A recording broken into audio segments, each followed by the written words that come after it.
Hello friends, मेरा नाम के सिंह है और मैं एक लेक्चरर हूँ। और जब हम इस बिज़नेस में आए तो आज अपनी रियल स्टोरी के माध्यम से आपको बताना चाहेंगे कि हमारी जर्नी क्या रही।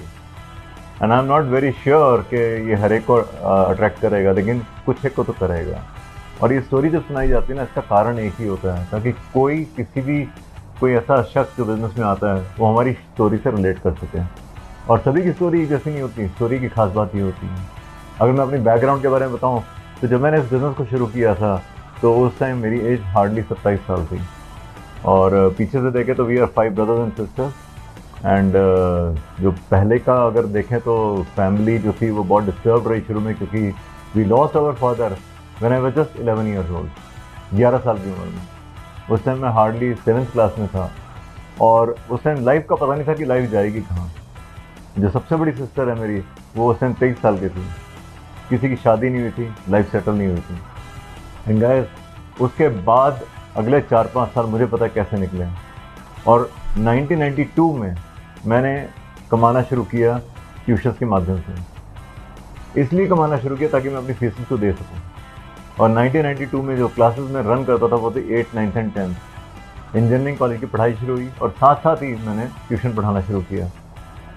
1997 आते आते डिग्री पूरी हो चुकी थी और साथ साथ एक मौका मिला जिसमें इंडियन मिलिट्री एकेडमी IMA में मेरी सिलेक्शन हो गई। उस टाइम तो बहुत सारे लोगों के डिसीजन के हिसाब से मेरे को IMA में चले जाना चाहिए था।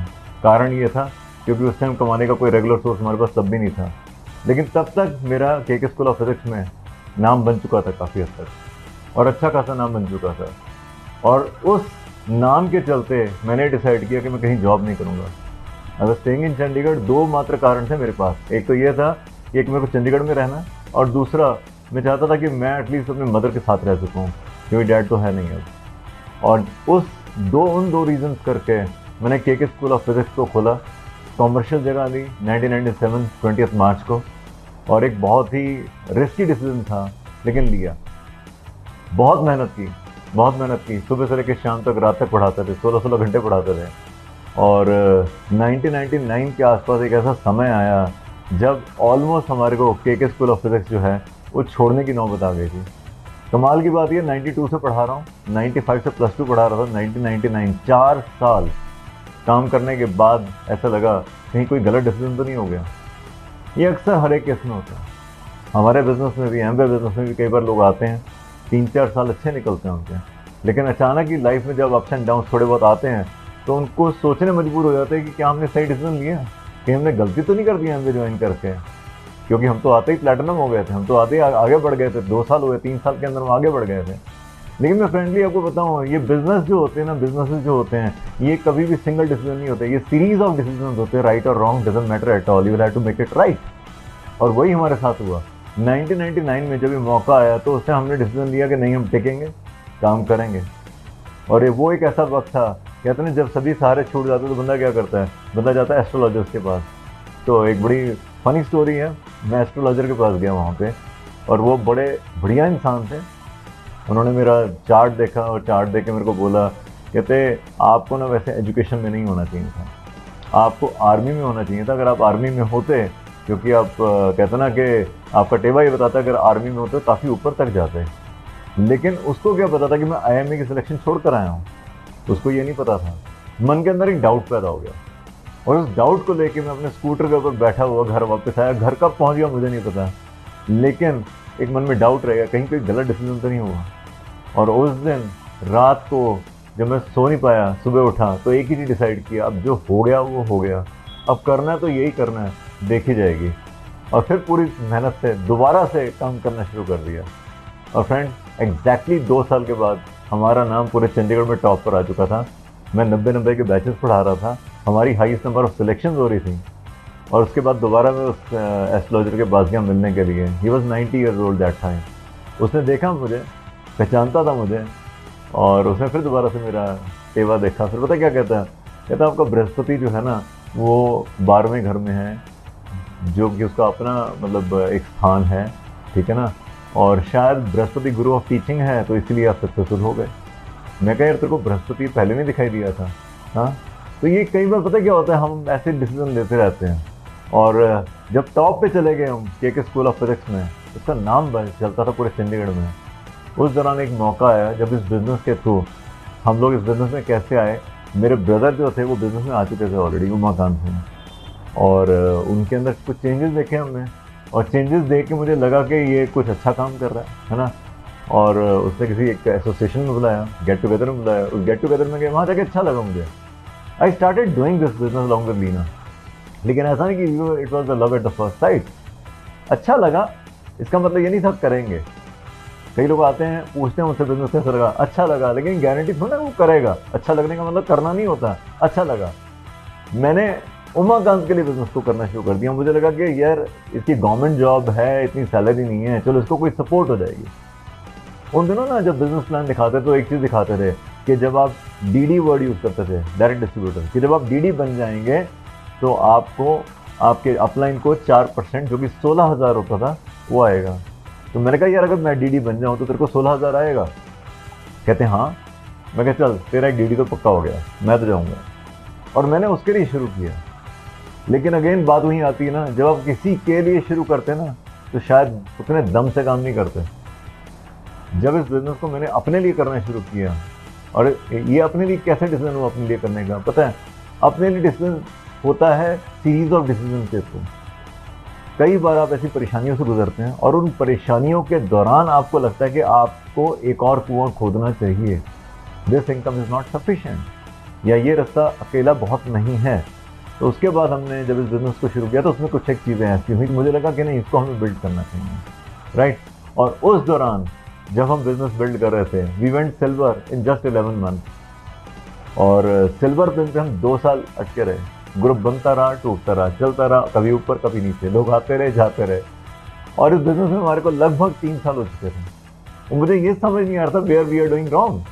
पहली बात तो बिज़नेस के लिए समय निकालना बड़ा मुश्किल था, क्योंकि सुबह 5:30 बजे तो क्लासेस शुरू हो जाती नहीं, और लगातार पढ़ाना 15-15, 16-16 घंटे क्रैश बैचेस के दौरान, रेगुलर दिनों में 8 से 10 घंटे, और क्रैश बैचेस के दौरान 16-16 घंटे। समय निकालना बड़ा मुश्किल था। रात को 9 से 11 बिजनेस करते थे, फिर लगता था कर क्यों रहे हैं ऐसे। और फिर एक फ़नी स्टोरी हमारे साथ हुई। हम लोग कहीं गए हुए थे, उसने एक फार्मिस्ट थे, उन्होंने मेरा हाथ देखा, पता नहीं हाथ में क्या देखा क्या नहीं देखा मुझे नहीं पता, लेकिन पता क्या बोलते हैं, नहीं आपकी विदेश यात्रा तो लिखी नहीं हुई है। अब सोचिए ज़रा, उसने छोटी सी लाइन बोल दी, लेकिन मेरे लिए कितनी बड़ी लाइन थी ये। पता है क्यों? विदेश यात्रा ना लिखा हो ना, इसका मतलब पता क्या था? क्योंकि आपको पता है एमबीए में जब सक्सेसफुल होते हैं तो आपको फॉरेन ट्रिप्स मिलते हैं। अब वो विदेश यात्रा लिखी नहीं है, इसका मतलब क्या हुआ? इसका मतलब ये है कि हम शायद एमबीए में सक्सेसफुल नहीं होंगे। That's very simple. और ये इनडायरेक्ट था। और उसके बाद जब मैं उस रात को आया, देखो जब आप किसी चीज़ को शिद्दत से कर रहे होते हैं ना, उस दौरान ये आप लूजिंग वर्ड ना सुनना नहीं चाहते। और जब वापस आए तो वहाँ पर वापस आने के बाद तक क्या देखा मैंने ये देखा यार पता नहीं सक्सेसफुल होंगे कि नहीं होंगे, लेकिन एक ही चीज़ डिसाइड की, वो पुरानी स्टोरी दोबारा रिपीट कि अब जो होगा देखा जाएगा, टिका के काम करेंगे। एग्जैक्टली उसके 1 साल बाद हम प्लैटिनम क्वालिफाई किए, फाउंडर प्लैटिनम क्वालिफाई किए, और हमें पैरा ट्रिप मिला मलेशिया का। और उसके बाद तब से लेकर आज तक तकरीबन 30 से 35 देश हम घूम चुके हैं। और मुझे आज भी बात याद आती है जो मेरे को बोलता था कि आपके हाथ में विदेश की रेखा नहीं है, ठीक है ना। ये सीरीज ऑफ डिसीजन होते हैं, ये है जर्नी हमारे बिजनेस में आने की, राइट। तो मैं अब लीना से रिक्वेस्ट करूंगा कि वो अपनी जर्नी का पार्ट शेयर करेंगे कि वो बिजनेस में कैसे है। Over to you Leena. Thank you. Hello friends, मेरा नाम लीना है और मैं और के मिलकर इस बिज़नेस को बिल्ड कर रहे हैं। और मैं अपना पार्ट शेयर करती हूँ कि कैसे हम इस बिज़नेस में आए थे। I belongs to a simple and humble family. मेरे डैड एयरफोर्स में थे और I did my graduation from Kanpur. और उसके बाद मेरे डैड की लास्ट पोस्टिंग यहाँ चंडीगढ़ में थी, तो यहीं पर आई मेट के और हमारी लव मैरिज है, हमारी मैरिज हुई उसके बाद।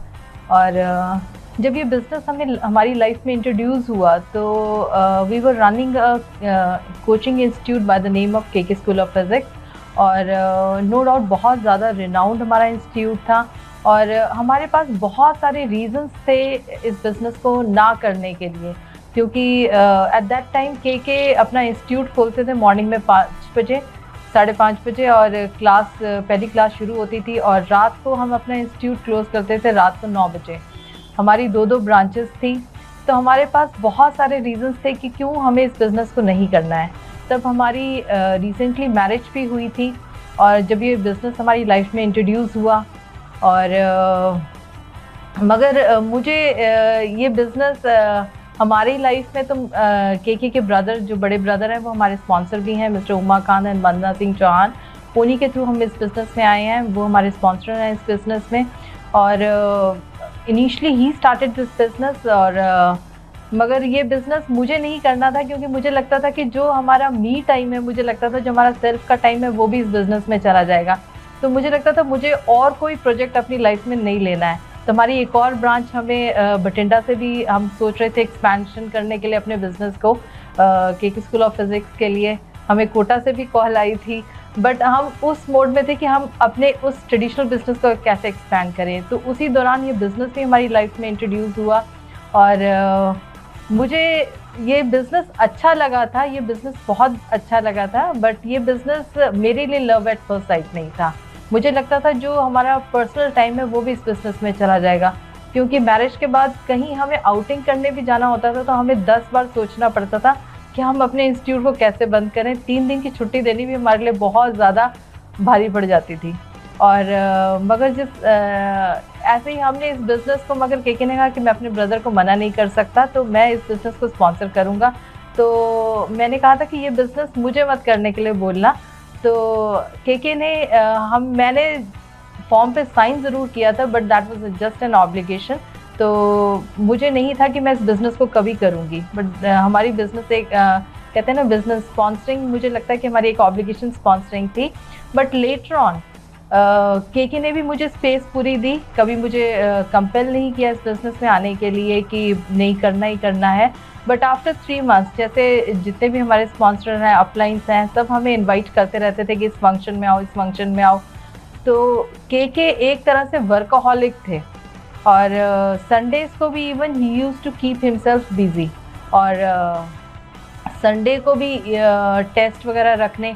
तो बाई चांस का बात है कि एक संडे हमारा फ्री था, और मैंने के को कहा था कि मुझे मूवी देखने जाना है, और के ने कहा कि हमारे सब जितने भी अपलाइंस हैं हमें इनवाइट करती रहती हैं, ऐसे अच्छा नहीं लगता, तो एक बार चलते हैं मीट देखने ना, क्या बिज़नेस है, चल एक बार होके आते हैं। मगर जब मैंने वहाँ जाके बिज़नेस अपॉर्चुनिटी, पहली बार मैंने बिज़नेस प्लान देखा, और मुझे बहुत अच्छा लगा। मुझे वहाँ का बेसिकली एनवायरनमेंट बहुत अच्छा लगा, और मैंने फिर उस दिन पहली बार आके के से बिज़नेस का प्लान देखा, और मेरे को फिर मैंने कहा कि चलो ठीक है, जैसे ये लोग प्लान में दिखा रहे हैं, बता रहे हैं कि इतने रिवॉर्ड्स मिलते हैं, है ना, फैमिली कहते हैं ना, एक वर्ल्ड टूर्स हैं। तो मैंने कहा अगर ये सारे रिवॉर्ड्स देखते हैं करके, अगर 1 साल का टाइम देते हैं, अगर ये बिज़नेस हमारे लिए काम किया तो हम इसको फर्दर एक्सपैंड करेंगे, अदरवाइज़ कोई बात नहीं, हम इसको छोड़ देंगे। तो उस दिन का दिन था, मैंने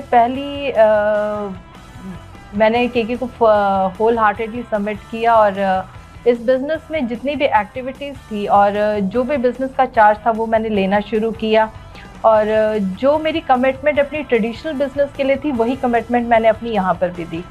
बट कहते हैं ना, 1 साल के अंदर बिज़नेस का पूरा सिनेरियो ही चेंज हो गया था, और बहुत सारे लोग आ गए थे, लोगों ने डिसीजन ले लिए थे, फिर तो नो लुकिंग बैक था, हमने पीछे मुड़ के कभी देखा नहीं। और हमारी अपलाइंस में जैसे कुछ ऐसे भी थे कि मिस्टर बेदी थे, वो रिटायर्ड थे उस टाइम, और वो बार बार कहते थे कि नहीं, इस फंक्शन में आओ, इस फंक्शन में आओ।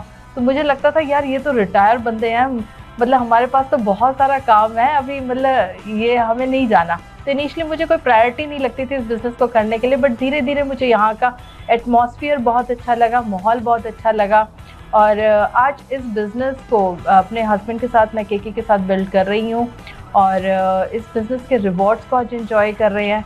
शायद इस बिज़नेस के थ्रू हम होते, पैसा होता, नो डाउट, कहते हैं ना, कमा तो हम कहीं भी लेंगे, मगर वो जो एक लाइफ में फुलनेस है ना, और फुलफिलमेंट है, वो शायद लाइफ में कहीं इंग्रेडिएंट वो वाला मिसिंग होता।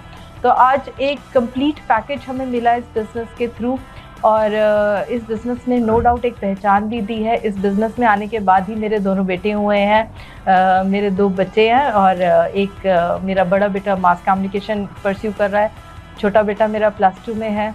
और मुझे लगता है कि now I am spending a quality time with my kids. और शायद मैं इस बिज़नेस में नहीं होती, मैं केके के साथ ऑफिस में ही एडमिनिस्ट्रेशन का सारा काम देखती थी, तो शायद हम अपना उस ट्रेडिशनल बिजनेस को एक्सपैंड करते करते मेरी लाइफ में शायद जो ना मेरे को लगता है कि मैं एक फुल टाइम एक मदर नहीं बन पाती, मैं अपने बच्चों के साथ वो टाइम नहीं स्पेंड कर पाती। शायद मैं उनके ऊपर सब कुछ खर्च ज़रूर कर सकती थी, बट मैं एक कहते हैं ना एक खालीपन ज़रूर रहता लाइफ में। बट इस बिज़नेस के थ्रू वो सब चीज़ें मुझे मिली है।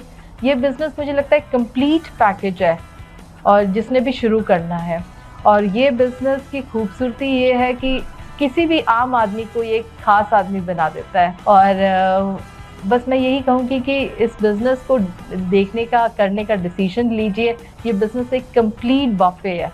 So over to KK. Thank you very much. And अगर मैं अपने बारे में फर्दर आगे बताऊं तो जैसे लीना ने बात एंड की, ये बिज़नेस कंप्लीट बुफे है। यू नो बुफे कैसा होता है? बुफे में क्या आप सारी चीज़ें लेते हैं? मैं भी ले भी सकते हैं, लेकिन कुछ चीज़ें आप उठाते हैं, कुछ चीज़ें नहीं उठाते। जो आपकी मनपसंद की चीज़ें आप उठाते हैं, बाकी चीज़ें शायद नहीं उठाते हैं। लेकिन बफे में आपके हाथ में प्लेट होती है और आपके पास एक ऑप्शन होता है, what to choose, what not to choose. और ये बिज़नेस वाकई एक बफे है।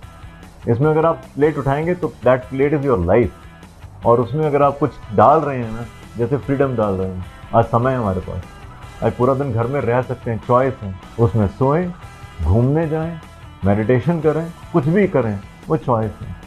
उसके बाद पैसा है, नो डाउट, एटलीस्ट इतना पैसा है कि एक अच्छा लाइफस्टाइल मेंटेन किया जा सकता है। और उतना पैसा कमाने के लिए लोगों को बहुत मेहनत करनी पड़ती है रोज़ाना बेसिस पर, राइट। इस बिजनेस में एक रिकग्निशन है। हमने कई चीज़ें उठाई, जो हमें चाहिए थी वो हमने निकाल लिया, जो नहीं चाहिए थी हमने रहने दिया, वो किसी और के लिए था। लेकिन ज़्यादातर मैंने देखा है बाकी कामों में, बाकी बिजनेसेस में या बाकी जॉब्स में आपके पास बुफे नहीं होता है। आपके पास एक प्लेट होती है, जैसे एक कैंटीन की मेस नहीं होती, वो आपको एक प्लेट पकड़ा देता है, उस प्लेट में गिने चुने खाने होते हैं और गिनी चुनी डिशेज होती हैं जिसको आप चूज़ नहीं कर सकते, वो आपके हाथ में पकड़ा देगा। आपको सैलरी आएगी, इसलिए आपको स्ट्रेस साथ में बोनस में आएगा, आपको कंपटीशन भी साथ में बोनस में आएगा, आपका समय जो चला जाएगा, और हो सकता है जितनी अच्छी सैलरी उतना ज़्यादा बिजीनेस हो जाएगा, राइट। ये बिज़नेस मुझे इसलिए अच्छा लगा, और एट द सेम टाइम आपको अच्छा लगेगा नहीं लगेगा इसका नहीं कह सकता मैं। और मेरे साथ तो कुछ एक ऐसी घटनाएं हुई हैं जिसको मैं यहाँ ज़्यादा नहीं बता सकता, लेकिन इतना मैं बता सकता हूँ, इस बिज़नेस में रियली एक एडवेंचर है। एडवेंचर पता क्या होता है? एक नॉर्मल लाइफ होती है ना जो, वो एडवेंचर नहीं होता उसमें। एक हैपनिंग जो लाइफ होती है ना, उसमें एडवेंचर होता है, because there speed is there, thrill is there. This business has something to give you at every moment. कहीं ना कहीं राइट मोड़ पे, लेफ्ट मोड़ पे कुछ ना कुछ नई चीज़ें आ जाती हैं। मैं आपको एग्जांपल दूँ, जो 2 साल पहले की, किसको पता था कि पूरे भारतवर्ष में ट्रेन जो कि आज तक कभी बंद नहीं है वो बंद हो जाएंगी? किसको पता था पूरे वर्ल्ड में प्लेन्स जो कि आज तक कभी बंद नहीं है वो भी बंद हो जाएंगे? And that was called Covid situation. किसी को नहीं पता था ये सिचुएशन आगे जाके कैसे रिएक्ट करेगी। कोई अगर आपको बताता कि ये सिचुएशन अगले 1.5-2 साल चलने वाली है तो शायद आप हंस पड़ते। आपको लगता है शायद 1-2 हफ्ते की बात है, बाकी सब नॉर्मलाइज हो जाएगा, चीज़ें वैसे ही चलेंगी। गाइस वही हुआ, सारी इंडस्ट्री हिल गई। कोई मेरे को बोलता है कि आप ट्यूशन्स को याद करते हो। अच्छा, वो नहीं याद करता कि 2015 में मैंने पढ़ाना छोड़ दिया था, आज से 7 साल पहले। और अगर मैं पढ़ा रहा होता तो ये 2019 में जो सिचुएशन आई, जिसमें सारी की सारी एजुकेशन ऑनलाइन शिफ्ट हो गई, बोर्ड टीचिंग से, प्रोजेक्टर टीचिंग से सारी की सारी ऑनलाइन शिफ्ट हो गई, वो ऑनलाइन मटेरियल मेरे लिए नहीं था, मेरे पास नहीं था। मैं अभी भी ट्रेडिशनल चल रहा था। बड़े बड़े दिग्गज जो थे यहाँ के, वो ख़त्म हो गए इस बिजनेस में। जिनके पास 300 स्टूडेंट्स थे, 0 पर आ गए वो लोग। और देखते देखते सब कुछ चेंज हो गया। स्कूल की बिल्डिंग खाली हो गई, सब कुछ ऑनलाइन पे शिफ्ट हो गया। कितने खर्चे थे, खर्चे कैरी ऑन रहे। लेकिन थैंक गॉड हम लोग डिजिटलाइजेशन में पिछले 5 साल पहले ही आ चुके थे, लेकिन लोग नहीं आ पा रहे थे क्योंकि नेट की स्पीड नहीं थी। और 2020 के बाद कंप्लीटली बिजनेस जो है डिजिटल की तरफ शिफ्ट होना शुरू हो गया। आज बिजनेस कुछ फिजिकल है तो कुछ डिजिटल है, और इसने हमें वो चीज़ सिखा दी जो 2028-29 तक पहुंचना था डिजिटलाइजेशन को, वो जल्दी आ गई। सेकेंड चीज़, पहले हम सोचते थे कि ये बिजनेस सिर्फ कपल बिजनेस है, लेकिन अब ऐसा नहीं रहा। पता है क्यों?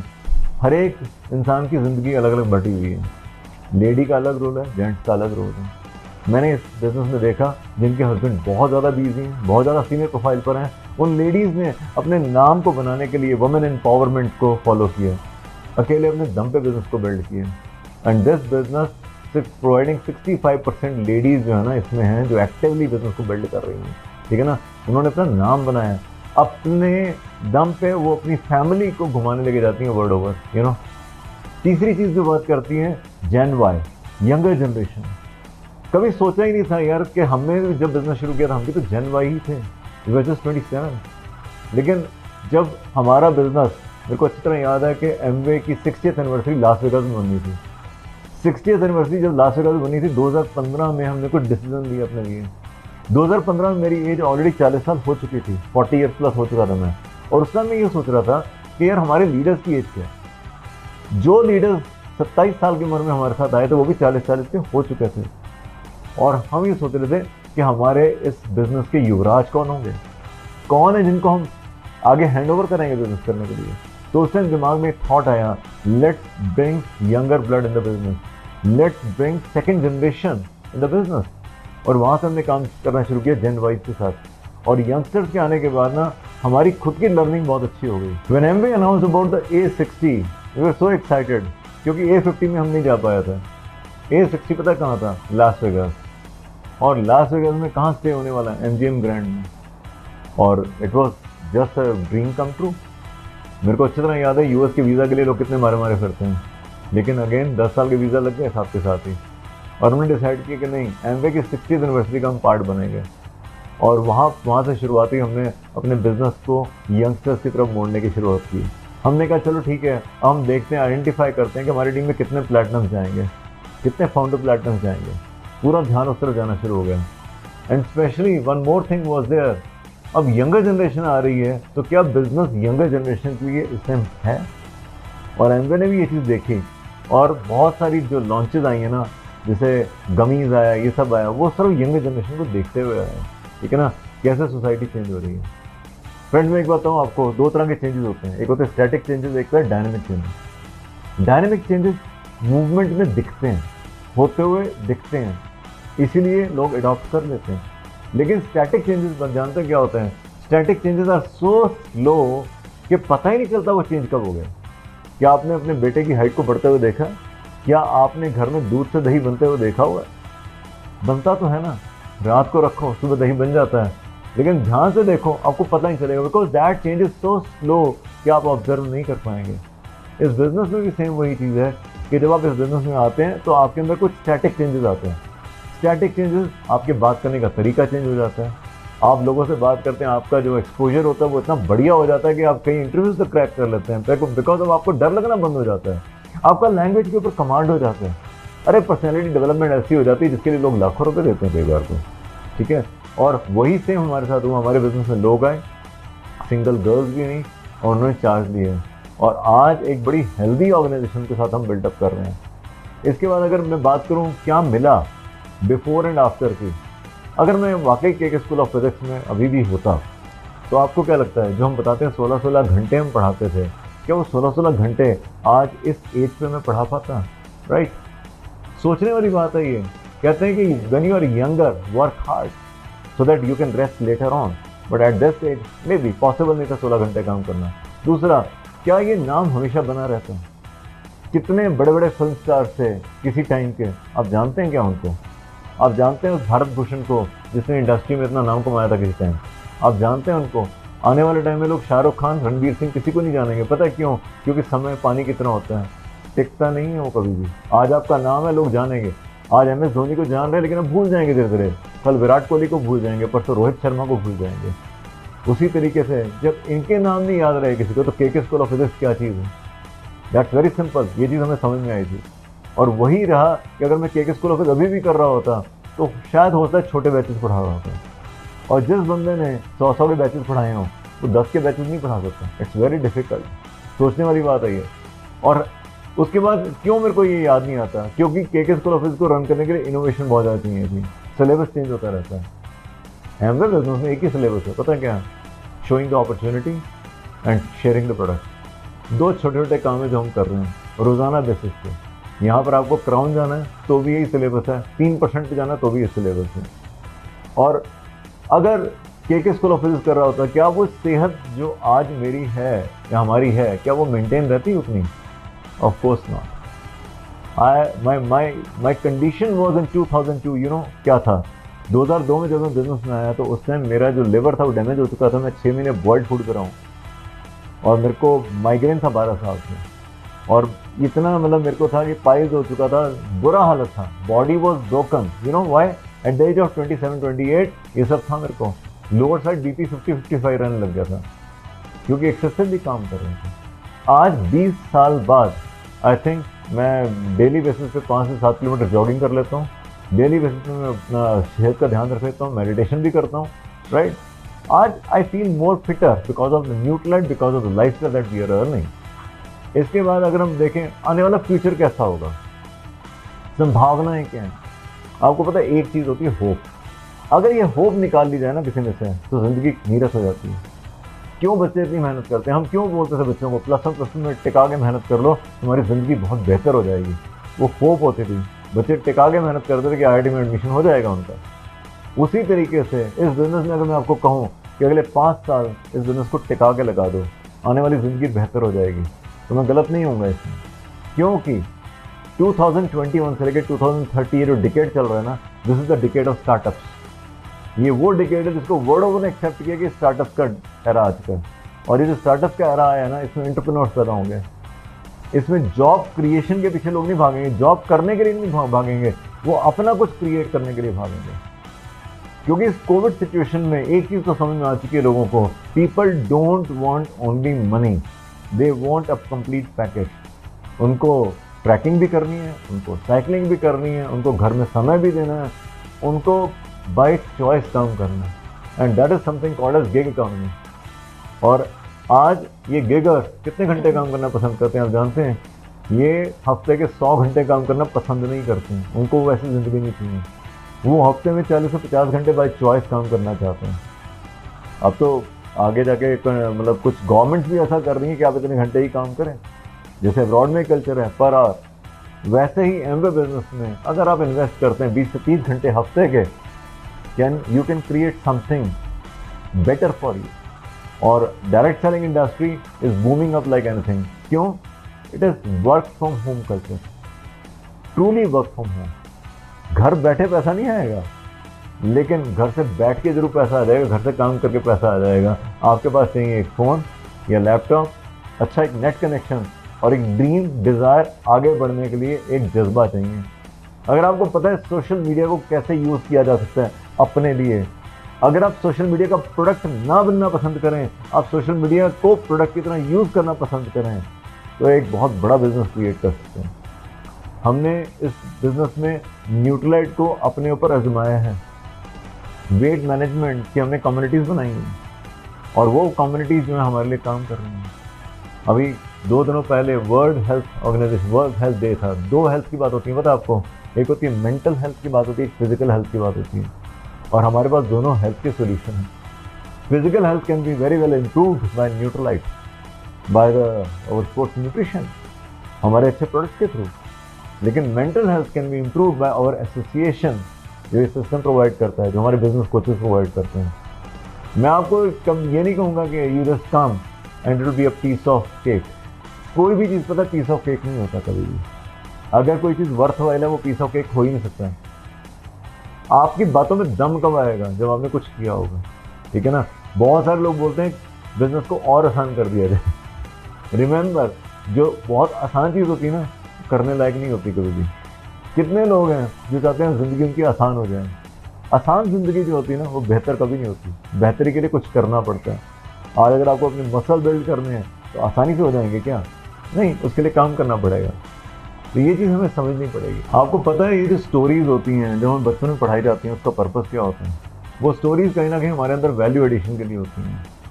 मैंने एक चीज़ देखी है, जब तक आप वैल्यू दे रहे हैं ना, तो लोग आपको सबमिट भी करेंगे, आपको प्यार भी करेंगे, क्योंकि वो पता है आप क्या वैल्यू दे रहे हैं उनको। मैं ऐसी कुछ बचपन की स्टोरी बात करना चाहूँगा। आपने पता ना उसके नीचे मोरल ऑफ स्टोरी आता था, एक मोरल ऑफ स्टोरी एक आता था यूनिटी के ऊपर। अगर आपको याद हो कि एक किसान था, उसने एक लकड़ी अपने सभी बच्चों को दी, उन्होंने तोड़ दी, फिर बाद में उन्होंने इकट्ठा करके लकड़ी को दिया, वो तोड़ नहीं पाए। तो उसका हिंदी में मोरल ऑफ स्टोरी क्या आता था, एकता में बल है, there is a power in unity. लेकिन आपको पता है ये बात हमारे बिजनेस में कितना अप्लाई होती है, लाइफ में कितना अप्लाई होती है। लोग बोलते हैं बिजनेस किसका बढ़ेगा, बिजनेस पता है उसका बढ़ेगा जिनकी टीम यूनाइटेड है। टीम कितनी बड़ी है ये डिपेंड नहीं कर रहा, सेना कितनी बड़ी है ये डिपेंड नहीं कर रहा है, क्राउड है वो तो। लेकिन अगर वो यूनाइटेड है ना, then you can create miracles in this team. और वो यूनिटी कहीं ना कहीं आनी चाहिए आपकी हर तरफ से एक साथ। आपने कई स्टोरी ऐसी सुनी होगी जिसमें आपने वो किंग ब्रूस की स्टोरी सुनी होगी, जिसमें किंग ब्रूस हार जाता है। ये 13वीं शताब्दी की स्टोरी है। और उसमें वो जब हार के एक गुफा में बैठा होता है, वहाँ पे जो स्पाइडर होती है वो बार बार कीड़ी चढ़ रही होती है और गिर जाती है, फिर चढ़ती है, फिर गिर जाती है, फिर चढ़ती है, फिर गिर जाती है। तो क्या होता है अचानक ही उसमें वो देखता है यार ये कीड़ी बार बार गिरने के बाद फिर चढ़ गई है अपने मकाम पे, मैं तो साक्षात इंसान हूँ, तो मैं एक हार को अपनी फाइनल हार क्यों मान लूँ, 2 हार को अपनी फाइनल हार क्यों मान लूँ। तो उसने अपनी सेना को दोबारा से इकट्ठा किया और उसके बाद अटैक किया और जीत गया। यही महाराणा प्रताप के साथ हुआ था, यही शिवाजी के साथ हुआ था। लेकिन मेरा क्वेश्चन ये है कि जब हमारे साथ ज़िंदगी में ऐसा होता है, जब हम ज़िंदगी में 1 या 2 या 3 हार झेल लेते हैं, तो उसको फाइनल क्यों मान लेते हैं। उसका इंग्लिश में पता क्या था, try again, try again, why try again. The same thing in life. हो सकता है ज़िंदगी में सभी सर्कमस्टेंस आपके एक जैसे ना, और हमारे भी नहीं रहे। अगर आप सभी डायमंड्स को सुन रहे हैं तो उनकी लाइफ एक जैसी नहीं रही और ऊपर नीचे चलता रहा, लेकिन दोबारा से उन्होंने कोशिश की।